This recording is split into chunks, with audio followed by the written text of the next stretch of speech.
Datuk Zila Jalil dan Liza Abdullah di konti Bapakku FM hadir di rumah DJ Ismail Hamzah. Mereka dijamukan dengan bermacam-macam juadah. Meriah betul kan bila berkumpul ramai-ramai begini?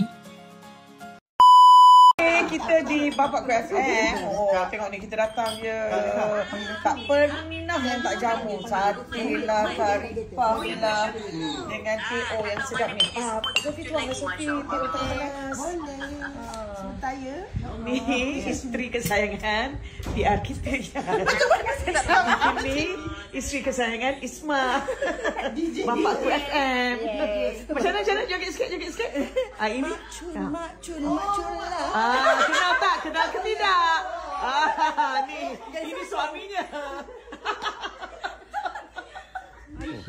Jangan lupa, okey, dengarkan Bapakku FM. live sebentar lagi. Live sebentar saja lagi. Pujian Sunatullah di dalam kehidupan. Lagi keimanan, ketakwaan, keimanan.